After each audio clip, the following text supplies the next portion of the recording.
এক রাজামশাই যাবে নদীতে মাছ ধরতে। এ কারণে রাজামশাই আবহাওয়া বিভাগের প্রধানকে ডেকে জিজ্ঞেস করলেন, আজকের আবহাওয়ার খবর কি? তখন সেই আবহাওয়াবিদ বললেন, জাহাপনা, আজকের আবহাওয়া একেবারে ভেজাল মুক্ত, আয়োডিন যুক্ত বেকায়দা ধরনের রৌদ্রোজ্জ্বল আবহাওয়া। আপনি নিশ্চিন্তে মাছ ধরতে যেতে পারেন, কোনো সমস্যা নাই। আবহাওয়াবিদের এই কথা শুনে রাজামশাই নদীতে মাছ ধরার জন্য যাত্রা শুরু করলেন। পথিমধ্যে একজন ছাগলের রাখাল রাজাকে মাছ ধরতে যেতে দেখে বলে উঠল, রাজামশাই, একটু পরেই কিন্তু ঝড় বৃষ্টি শুরু হবে, আজকের আবহাওয়া কিন্তু ভালো না। তখন রাজা বলল, আরে আহাম্মক, তুই হইলি অশিক্ষিত মূর্খ রাখাল, তোকে আবহাওয়ার সংবাদ দিতে বলছে কে? এই কথা বলে রাজামশাই নৌকায় চড়ে চলে গেল নদীর মাঝখানে। এমন সময় রাখালের কথা মতো সত্যি সত্যি শুরু হলো প্রচন্ড বেগে বৃষ্টি। তখন রাজা বলল, সর্বনাশ, ওই রাখাল তো বৃষ্টির কথা ঠিকই বলছে। প্রাসাদে ফিরে গিয়ে রাজামশাই ওই রাখালকে ডেকে বলল, তুই তো সাংঘাতিক আবহাওয়ার খবর জানিস, আজ থেকে তুই আমাদের রাজ্যের আবহাওয়া বিভাগের প্রধান। তখন সেই রাখাল বলল, রাজামশাই,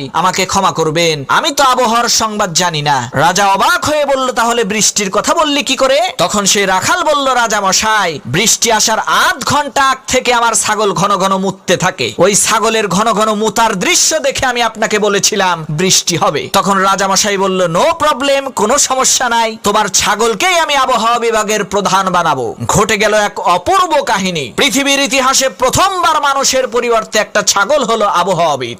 সেই থেকে শুরু হয়েছে আজও নাকি পৃথিবীর বিভিন্ন দেশে সত্যিকারের মানুষের পরিবর্তে ছাগলদেরকেই বড় বড় পদমর্যাদায় ভূষিত করা হয়।